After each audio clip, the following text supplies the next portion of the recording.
2 Corinthians chapter 9 verse 8. மேலும் நீங்கள் எல்லாவற்றிலும் எப்பொழுதும் சம்பூர்ண உடையவர்களாகவும் சகலவித நற்கிரிகளும் பெருகிறவர்களாக இருக்கும்படியாக தேவன் உங்களிடத்தில் சகலவித கிருபை பெருக செய்ய வல்லவராக இருக்கிறார். நீங்கள் நானும் எல்லாவற்றிலும் எப்பொழுதும் சம்பூர்ண உடையவர்களாக இருக்கும்படி, அதுக்குதான் இங்க பிரசங்கம், தேவனுடைய வார்த்தை நான் பேசிக் கொண்டிருக்கிறேன், போதித்துக் கொண்டு வருகிறோம். எல்லாவற்றிலும் எப்பொழுதும் எப்படி இருக்கணுமா? சம்பூர்ண உடையவர்களாக இருக்கணும். இந்த வசனத்துல இப்பேற்பட்ட ஒரு வாழ்க்கை நீங்கள் நான் வாழும்படிதான் இந்த ஒரு போதனை. ஆனால் நம் அனைவருக்கு இந்த போதனை கேட்க நேரமில்லை. ஆனால் இதை கேட்கும் போது உங்க வாழ்க்கையில ஒரு மிகப்பெரிய வெற்றியை நாம் காண்போம். சோ இதுல இருந்து நாம் பொருளாதாரத்தினுடைய வெற்றிக்கான கோட்பாடுகள், வெற்றிக்கான வேதத்தின் அடிப்படையில நிறைய கோட்பாடுகள், பிரின்சிபல்ஸ் ஃப்ரம் த பைபிள், அதெல்லாம் பேசிக் கொண்டிருக்கிறோம். இந்த வார்த்தை, இந்த சத்தியம் உங்களுக்குள்ள அறிந்து கொண்டால், புரிந்து கொண்டால், நான் சொல்லுகிறேன், ஒரு வெற்றிகரமான வாழ்க்கை நம்மளால வாழ முடியும். ஏனென்றால் சத்தியத்தை அறியுங்கள், அறிகிற சத்தியத்தினால் உங்களுக்கு விடுதலை. அப்போ பொருளாதாரத்துல இன்னும் நாம் விடுதலை அடையாமல் இருக்கிறோம். எல்லாத்திலும் விடுதலை பெற்றிருக்கிறோம், ஆனால் இன்னும் பொருளாதாரத்தில் விடுதலை பெறல, பொருளாதாரத்தில் இன்னும் வெற்றி பெறவில்லை. இந்த ஒன்றுல வெற்றி பெறாதனால கிறிஸ்தவர்கள் எதில் வெற்றி பெறுவதில்லை. ஏன்னா இந்த ஒன்று அவங்களால ஜெயிக்க முடியாதனால, இந்த பொருளாதாரத்தில் வெற்றி பெறாதனால வாழ்க்கையில தோல்வி தான் வாழ்ந்து கொண்டிருக்கிறோம். அதனால்தான் நீங்கள் நான் எல்லாவற்றையும் செய்ய ரெடி, எல்லாமே நமக்கு ஒருவேளை நீங்க விடுதலை பெற்றிருக்கலாம். ஆனால் பொருளாதாரத்தில் விடுதலை பெறாதனால வாழ்க்கையில இன்னும் தோல்வியிலும் கஷ்டத்திலும் பொருளாதார வீழ்ச்சியிலும் வாழ்ந்து கொண்டிருக்கிறார்கள். அதனால்தான் தேவனுக்காக எதுவும் செய்ய முடியாத ஒரு சூழ்நிலை. தேவ ராஜ்யத்தை கட்ட, தேவ சுவிசேஷத்தை இந்த உலகத்திற்கு அறிவிக்க உங்களுடைய பொருளாதாரம், என்னுடைய பொருளாதாரம் தேவனுக்கு தேவை. ஏன்னா இந்த சுவிசேஷத்தை அறிவிக்க தேவன் நமக்கு கொடுத்திருக்கிறார். இது நம்ம மேல் உள்ள கடமை. அப்போ கிறிஸ்தவர்கள் இதுல தேரவில்லை, இதுல வெற்றி பெறவில்லை. ஏன்னா இப்பேற்பட்ட சத்தியங்கள் அவர்கள் இன்னும் அறியாது இருக்கிறார்கள். அதனால நான் தொடர்ந்து நான் பேசிக் கொண்டிருக்கிறேன். நாம் எதெல்லாம் பேசுறோமோ அதெல்லாம் வாழ்க்கையில வரும். எதெல்லாம் நீங்க கேட்கிறீங்களோ அதெல்லாம் உங்க வாழ்க்கையில வரும். எதெல்லாம் பார்க்கிறீங்களோ அதெல்லாம் உங்க வாழ்க்கையில வரும். இதுதான் பிரின்சிபல்ஸ் ஆஃப் லைஃப். வாழ்க்கையின் கோட்பாடு என்ன தெரியுங்களா? நீங்க எதை பேசுறீங்களோ அதுதான் உங்க வாழ்க்கையில வரும். இன்னைக்கு உங்க வாழ்க்கை எது இருக்குதுன்னா நீங்கள் பேசுறதுதான் வாழ்க்கை. நன்மை தீமை இல்ல சாபம் ஆசீர்வாதம் இல்ல நெகட்டிவ் பாசிட்டிவ் எது இருக்குதோ வாழ்க்கையில, இன்னைக்கு நீங்க எதை பேசுறீங்களோ அதனுடைய விளைவுதான் நம்முடைய வாழ்க்கையில இருக்கு. எதையெல்லாம் கேட்டீங்களோ அதுதான் உங்க வாழ்க்கையில இருக்கு. எதையெல்லாம் பார்க்கிறீங்களோ அதுதான் வாழ்க்கையில வரும். மறக்கவே மறக்காது இந்த 3 பிரின்சிபல்ஸ் ஆஃப் லைஃப். வாழ்க்கைக்கான மிகப்பெரிய கோட்பாடு என்ன தெரியுங்களா? இந்த கோட்பாடு, இந்த வேர்டு, இந்த பிரின்சிபல்ஸ்னா இதன்படி வாழ்றவங்க எல்லாருக்கும் வேலை செய்யலாம். அதான் இந்த அர்த்தம். சட்டம் மாதிரி, ஒரு விதி மாதிரி, ஒரு லா மாதிரி. லா சொல்லாது நீ ஏழை பணக்காரன், லா சொல்லாது நீ படிச்சவன் படிக்காதவன், லா சொல்லாது நீ அந்த காலத்துல இந்த லா படி, சட்டத்தின்படி நீ இருந்தால் உனக்கு ஜெயம், நீ வெற்றி பெறுவாய். வாழ்க்கையில உனக்கு அதுக்கான சட்டங்களை உனக்கு காரியங்கள் செய்யும். அப்படிதான் ஆவிக்குரிய சில பிரின்சிபல்ஸும் பைபிள் இருக்குது. இதெல்லாம் தெரியாதனால்தான் இன்னும் வாழ்க்கையில அப்படி வாழ்ந்து கொண்டிருக்கிறோம். நான் தொடர்ந்து பேசுகிறேன், ஆனா கட்டாய வாழ்க்கையில நம்முடைய வாழ்க்கையில வந்தே தீரும். போன வாரம் ஒரு பிரின்சிபல் கோட்பாடு எடுத்தோம். அதான் விசுவாசம். எபிரேயர் சாப்டர் 11 verse 1, ஹீப்ரு 11:1, எபிரேயர் 11:1 வசனம், 11ஆம் அதிகாரம் 1ஆம் வசனம். போன வாரம் இந்த பிரின்சிபல்ஸ் எடுத்தோம். அதாவது விசுவாசம் என்னும் பிரமாணம், இது ஒரு பிரின்சிபல், இது ஒரு கோட்பாடு. விசுவாசமானது நம்பப்படுகிற உறுதியும் காணப்படாதவர்களின் நிச்சயமா இருக்கிறது. அப்போ விசுவாசம் என்றால் என்ன? அதனுடைய இன்ட்ரோடக்ஷன் இல்ல அதனுடைய மீனிங், அதனுடைய டெஃபினேஷன் இங்க சொல்லப்படுகிறது. இங்கிலீஷ்ல faith is now. அப்போ hope and faith ரெண்டு வேர்ட் பத்தி போன வாரம் பார்த்தோம். விசுவாசம் அது உங்களுக்கு ஃபியூச்சர்ல காட்டுறது கிடையாது. faith வரப்போற காரியங்களை அல்ல நீங்க ஃபியூச்சரை குறித்து தானதல்ல. faith is now. hopeனா தான் நம்பப்படுகிற உறுதி. நம்பிக்கை அப்படின்னா அது நாளைக்கு நடக்கிறதா நம்பிக்கை. விசுவாசம் என்பது நாளைக்கு நடப்பது இல்ல. விசுவாசம் என்பது இப்ப நடக்கிறது. இன்னைக்கு உங்க வாழ்க்கையில இன்னைக்கு என்ன இருக்கிறதோ அதான் விசுவாசம். நாளைக்கு வருகிறது விசுவாசம் கிடையாது. ஒண்ணு நடந்த பிறகு விசுவாசிப்பாங்க நிறைய பேர். வந்த பிறகு விசுவாசிக்கிறோம், அற்புதம் ஆன பிறகு விசுவாசிக்கிறோம், கொடுத்த பிறகு விசுவாசிக்கிறோம், கடவுள் செஞ்ச பிறகு விசுவாசிக்கிறேன். அது விசுவாசமே கிடையாது. நீங்க இன்னும் காணல, நீங்க இன்னும் பார்க்கல, நாம் இன்னும் உயரல, நாம் இன்னும் ஆசீர்வதிக்கப்படல, இன்னும் வெற்றி பெறல, இன்னும் சுகம் பெறல. ஆனால் நீங்க இதெல்லாம் பெற்றுக்கொண்டீர்கள் என்ற ஒரு மனப்பான்மையில ஒரு மைண்ட் செட்ல இருப்பீங்கன்னு சொன்னால் அவங்கதான் விசுவாசிக்கிறவர்கள். விசுவாசம் நடந்த பிறகு விசுவாசிப்பது விசுவாசம் கிடையாது. இன்னும் நடக்கல ஆனா நான் விசுவாசிக்கிறேன், இன்னும் வரல ஆனா நான் விசுவாசிக்கிறேன், இன்னும் எதுவுமே தெரியல ஆனா என்ன நான் விசுவாசிக்கிறேன். ஆனாதான் விசுவாசம் என்பது ஒரு பிரமாணம் மாதிரி வேலை செய்யும். விசுவாசம் என்பது ஒரு லா மாதிரி, ஒரு கோட்பாடு, ஒரு பிரின்சிபல் மாதிரி வேலை செய்யும். இதுல இங்கிலீஷ்ல அந்த விசுவாசம் நம்பப்படும் உறுதியும் காணப்படாத நிச்சயம். என்ன நிச்சயம்னா அதுல இங்கிலீஷ்ல the title deed னு வருது. assurance title deed அப்படின்னு வருது. அப்படின்னா title deedனா உங்களுடைய சொத்து பத்திரமா. அப்போ விசுவாசம் என்பது ஒரு சொத்து பத்திரம் மாதிரி உங்க கையில் இருக்கு. டாக்குமெண்ட்ஸா இருக்கு, பத்திரமா இருக்குது, சொத்து பத்திரமா உங்க கையில் இருக்குது. டைட்டில் டீடா இருக்கு. அந்த டீட் சொல்லுது உனக்கு இவ்வளவு ப்ராப்பர்ட்டி இருக்கு, இவ்வளவு சொத்து இருக்குது, இவ்வளவு உனக்கு சொத்து உரிமை கொடுத்திருக்குது, இவ்வளவு ஒரு ப்ராப்பர்ட்டி உங்க பேர்ல இருக்குதுன்னு டைட்டில் டீட் சொல்லுது. ஆனா நீங்க இன்னும் அந்த சொத்து போய் பார்க்கல, ப்ராப்பர்ட்டி போய் பார்க்கல. ஆனால் உங்களுக்கு உண்டாயிருக்கிறது என்பது எதை சொல்லுதுன்னா உங்க கையில் இருக்கிற title deed. Title deed is your faith.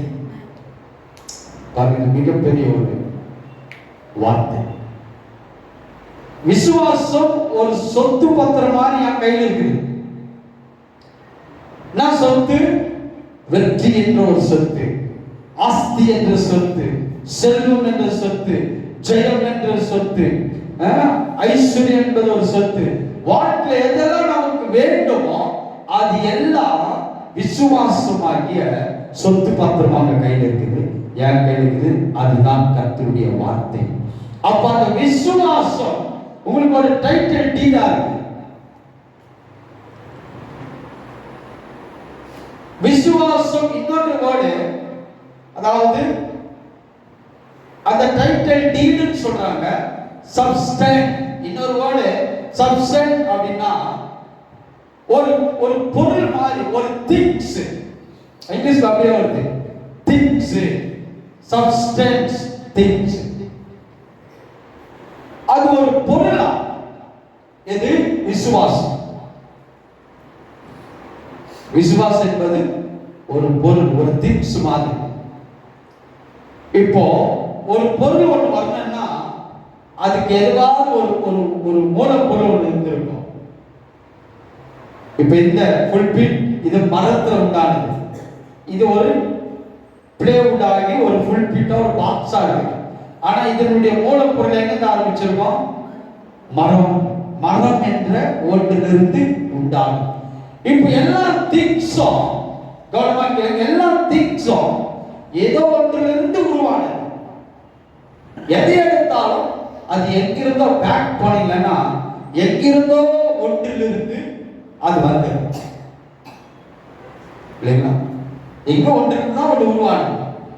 இது அதை ரீசர்ச் பண்ண பார்த்தா ஒரு பொருள் எடுத்தீங்கன்னா எதுவா எடுங்க, எந்த திங்ஸ் எடுத்தாலும் இது எங்க வந்தது, எப்படி வந்தது, அதனுடைய பேக்ரவுண்ட் போனீங்கன்னா அதற்கான ஒன்று பொருள் எங்க ஒன்றிலிருந்து உருவானது. இப்போ இந்த எல்லா பொருள், உலகத்தில் இருக்கிற எல்லா பொருளுக்கும் நீங்க அப்படியே பேக் ட்ரெஸ் பண்ணி போனா அந்த அந்த பொருள் எங்கிருந்து ஒன்று உண்டானதோ அந்த பொருளுக்கு பேர் தான் விசுவாசம். ஒன்றும் இல்லாத போது தேவன் எப்படி எல்லாத்தையும் இந்த திங்ஸ், இந்த ஆதாரம், இந்த பொருளை எப்படி உண்டாக்கினார்னா அவர் பேசின வார்த்தையினால் உருவாக்கப்பட்டது. அப்போ தேவன் பேசினார். எதுவுமே இந்த உலகத்துல பொருள் இல்லை, திங்ஸ் இல்லை, எதுவுமே மனுஷன் இல்லை, எதுவுமே இல்லை. ஆனால் இது எல்லாம் எப்படி வந்ததுன்னா விசுவாசத்துல வந்தது. அதனால தேவன் விசுவாசத்தின் தேவன். அப்ப எல்லாவற்றுக்கும் ஒரு மூலப்பொருள், எல்லாவற்றுக்கும் ஒரு ஆதாரம், எல்லாவற்றுக்கும் ஒரு மூலப்பொருளா எது இருந்தது என்றால் இன்னைக்கு காண்கிற அத்தனை பொருளுக்கும் மூலப்பொருள் எதுவா இருந்ததுன்னா விசுவாசம் தான். அதுதான் சப்ஸ்டன்ஸ். அப்போ faith is substance, faith is your title deed. அப்போ விசுவாசம் என்பது ஒரு பொருள் மாதிரி. அதனால்தான் மரித்தவனுக்கு உயிர் தெழுந்ததுக்கு இயேசு சொன்னார், உன் விசுவாசம் உன்னை ரட்சித்தது. வியாதிஸ்தரை பார்த்து சொன்னார், உன் விசுவாசம் உன்னை, பிசாசு பிடிச்சு விடுதலை பெற்றவனுக்கு சொன்னார், உன் விசுவாசம் உன்னை. அப்போ இயேசு எல்லாருக்குமே ஒரே வேர்டு தான் சொல்றாரு, உன் விசுவாசம் உன்னை ரட்சித்தது. அப்ப ஏன் அதை சொன்னாரு? எல்லாத்துக்குமே ஒன்றுதான், ஆனா செயல் தான் வேற வேற. செத்தவர்களை உயிரோடு எழுப்பினார், வியாதிஸ்தரை சுகமாக்கினார், அப்புறம் பிசாசு பிடித்து சுகமாக்கினார், காற்றையும் கடலையும் அமர்தல் பண்ணினார். ஆனா அவர் அந்த இடத்துல கூட சீசரை பார்த்து சொன்னார், ஏன் விசுவாசம் இல்லை. அப்போ காற்றையும் கடலையும் அலைகளையும் அமைதிப்படுத்துவது எது? விசுவாசம். வியாதியை சுகமாக்குவது எது? விசுவாசம். பாவத்தை இருந்து ரட்சிக்கப்படுவதும் விசுவாசம். அப்போ மரித்தவர்களை உயிர்ப்பிக்க வைப்பதும் விசுவாசம். இல்லாதவர்களை இருக்கிறத போல செய்கிறதும் விசுவாசம். ஏன் இயேசு எல்லாவற்றுக்கும் விசுவாசத்தை பற்றி சொன்னார்னா விசுவாசம் தான் மூலப்பொருள், விசுவாசம் தான் ஆதாரம், விசுவாசம் தான் சோர்ஸ். ஏன்னா இட்ஸ் a principles. ஏன்னா இது ஒரு சப்ஸ்டன்ஸ். இது இருந்தா எல்லாத்தையும் நாம் உருவாக்கலாம். இப்ப பாருங்க, மணி, பணம், currency is a substance. Substance தான் அந்த பொருள். இப்போ இந்த பணம் என்ற அந்த சப்ஸ்டன்ஸை வைத்து கார் வாங்க முடியுமா? வாங்க முடியுமா? முடியாது. அந்த சப்ஸ்டன்ஸ் மணி, பணத்தை வைத்து வீடு வாங்கலாமா? வாங்கலாம். சாப்பிடுறதுக்கு சாப்பாடு வாங்கலாமா? அப்போ சாப்பாடு வாங்கலாம், வீடு வாங்கலாம், நிலம் வாங்கலாம், ட்ரெஸ் வாங்கலாம், எல்லாம் வாங்கலாம். எதை வைத்து? பணம். ஏன்னா பணம், மணி இஸ் a substance. புரியுதுங்களா? அந்த மாதிரி தான் விசுவாசம் என்பது சப்ஸ்டன்ஸ். என் வாழ்க்கையிலும் உங்க வாழ்க்கை. ஏன்னா பணம் இருந்தா எல்லாத்தையும் வாங்கக்கூடிய ஒரு சப்ஸ்டன்ஸா இருக்குது. திங்ஸ், பணம் என்பது ஒரு திங்ஸ், ஒரு மெட்டீரியல். அப்ப அந்த மெட்டீரியல் தான் ஆதாரம் எல்லா பொருளும் வாங்கக்கூடிய. மைக் எதிலிருந்து வந்தது? ஒருவேளை இதோட எலக்ட்ரிக்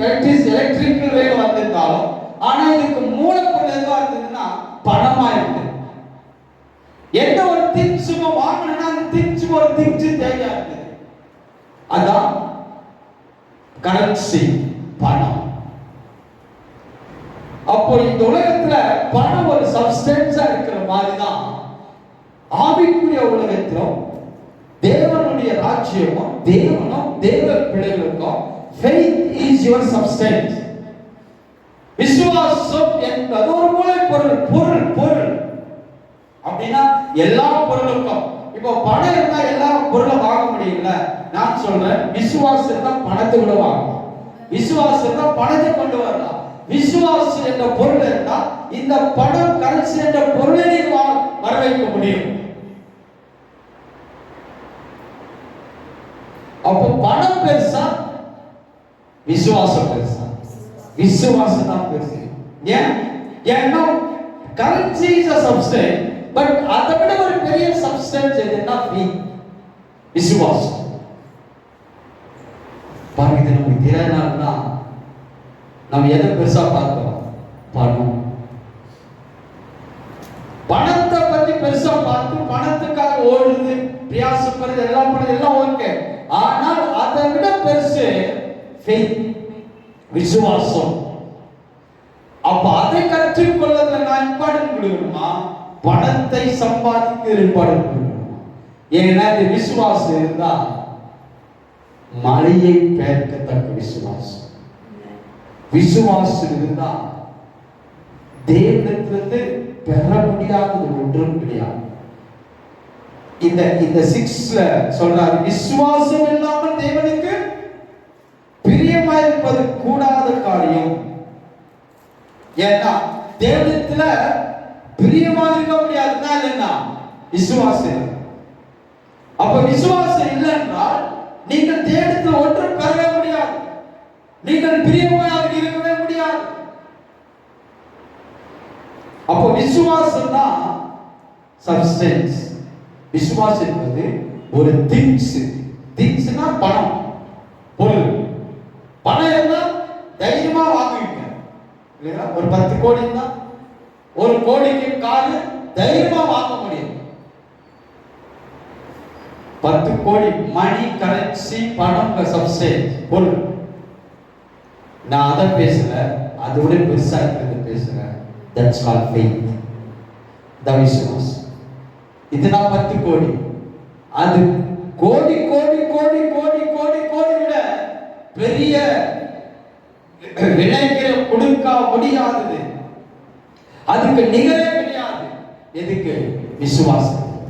விசுவாசம் உங்களுக்குள்ள ஆபரேட் ஆச்சுன்னா, விசுவாசம் உங்களுக்குள்ள நீங்க கற்றுக்கொண்டா, விசுவாசம் என்பது ஒரு பொருள் மாதிரி, ஒரு சப்ஸ்டன்ஸ் மாதிரி. நீங்க அதை உடையவரா இருந்தால், நான் சொல்லுகிறேன், நம்மளால உங்களாலும் பெற முடியாத ஒண்ணுமே கிடையாது. ஏன்னா விசுவாசம் இல்லாமல் தேவனுக்கு பிரியமா இருப்பது கூடாது. இயேசுவிடத்துல வந்த அத்தனை பேரை கேட்டார், உனக்கு விசுவாசம் இருக்குதா?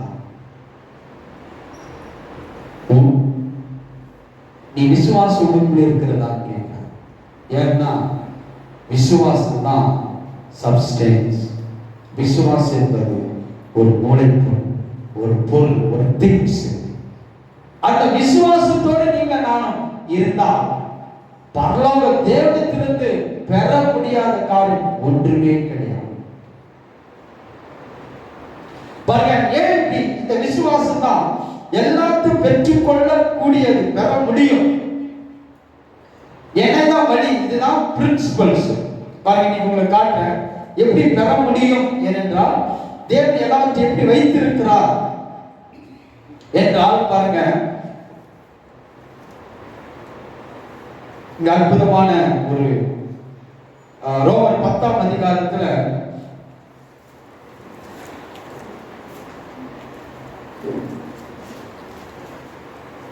வசனம் 10:9 என்னவென்றால், கர்த்தராகிய இயேசு கிறிஸ்துவை நீ உன் வாயினால் அறிக்கையிட்டு தேவன் அவரை மரித்தோரிலிருந்து எழுப்பினார் என்று உன் இருதயத்தில் விசுவாசித்தால் ரட்சிக்கப்படுவாய். நீதி உண்டாக இருதயத்தில் விசுவாசிக்கப்படும், ரட்சிப்பு உண்டாக வாயினால் அறிக்கப்பட்டப்படும். பாருங்க, இதுதான் செயல்முறை. கர்த்தர் எப்படி செய்தார்? இப்ப ரட்சிப்பு எப்படி ஆனது? நீங்க ரட்சிக்கப்படணும்னா எந்த வழி ஆண்டு வச்சிருக்காருன்னா, உன் இருதயத்தில் விசுவாசித்து உன் வாயில அறிக்கப்படும். இருதயத்தில் என்ன விசுவாசிக்கிறோம்? இயேசுவை கர்த்தராகிய இயேசுவை உன் வாயினால், Jesus is the Lord. கர்த்தராகிய இயேசுவை. ஆனா நமக்கு என்ன சொல்லிட்டோம்னா, நீ ரட்சிக்கப்படணும்னா உன் பாவத்தை எல்லாம் சொல்லுன்னு சொன்னா, ரட்சிக்கப்பட உன் பாவத்தை அறிக்கை செய்வது கிடையாது. பாவத்தை அறிக்கை செய்து அப்படி ரட்சிப்பு உண்டாக்க வேதம் சொல்லல. ஆனா நமக்கு அப்படி சொல்லி கொடுத்தாரு. நீ ரட்சிக்கப்படணும்னா கர்த்தராகிய இயேசு உன் வாயினால் அறிக்கையிட்டு, தேவன் மரித்தோர் உயிர் எழுப்பினார், மரித்தோர் உயிர் எழுப்பினார் என்று உன் இருதயத்தில் விசுவாசித்தால் நீ என்ன பண்ண? ரட்சிக்கப்படும். ரட்சிப்பு எப்படி உண்டானது? என் வாழ்க்கையில கர்த்தராகிய இயேசு அவர்தான் ரட்சகர், அவர்தான் தேவன், அவர்தான் master. The Lord is Jesus, he is the Lord in my life. அப்படி நீங்க அறிக்கைப்படும் தான் ரட்சிக்கப்படும். இப்போ இந்த ஸ்ட்ராட்டஜி தான், இந்த மெத்தட் தான், இந்த வழி தான் எல்லாவற்றையும் பெறுவதற்கு. எல்லாமே பெறணும்னா இதுதான் வழி, இந்த முறைதான். ஏனென்றால் பாருங்க, இத மேல உள்ள வசனத்தை வாசித்து சொன்னால் 8ஆம் வசனம், இந்த வார்த்தை உனக்கு சமயமாய் உன் வாயும் இருதயத்திலும் இருக்கிறது என்றும் சொல்லுகிறது. இந்த வார்த்தை நாங்கள் பிரசங்கிக்கிற விசுவாசத்தின் வார்த்தை. அப்போ நீங்க கேட்கிற, நான் பிரசங்கிக்கிற இந்த தேவனுடைய வார்த்தை, இதுக்கு பேர் என்ன? விசுவாசத்தின் வார்த்தை. இப்போ விசுவாசத்தின் வார்த்தையை நான் சொல்லும் போது எனக்கு ரட்சிப்பு எப்படி உண்டானது? ஃபர்ஸ்ட் என் இருதயத்தில் விசுவாசித்தேன். நான் விசுவாசித்தேன் இயேசு கர்த்தராகிய இயேசு ஆண்டவர், அவர் மரித்தோரிலிருந்து எழுப்பினார், உயிர் திறந்தார். மரித்து உயிர் திறந்தார் நான் விசுவாசித்தேன். ஆனா எதற்காகன்னா, எதற்காக அவர் மரித்தார்? என் பாவத்திற்கு, என் சாபத்திற்கு, என் அக்கிரமத்திற்கு, அநியாயத்திற்கு நான் செய்த எல்லா தவறுக்கும் அவர் மரித்து உயிர் திறந்தார். விசுவாசத்தை எங்க விசுவாசிக்கிறோம்? விசுவாச இருதயத்துல. அடுத்து என்ன சொல்லுது? உன் வாயினால் அறிக்கை பண்ணும். அதுதான் விசுவாசம். ரட்சிப்பு எப்படி உண்டாதுன்னா, இருதயத்துல விசுவாசத்தை வாயில அறிக்கை பண்ணோம், ரட்சிக்கப்பட்டோம். இப்ப சுகம் பெறணும்னால இதே வழிதான், இருதயத்துல விசுவாசத்தை வாயில சொல்லணும். செழிப்பு உண்டாகணும்னா இருதயத்துல விசுவாசத்தை வாயில அறிக்கை பண்ணணும். வெற்றி பெறணும்னா இருதயத்துல விசுவாசத்தை வாயில அறிக்கை பண்ணணும். நாம் உயர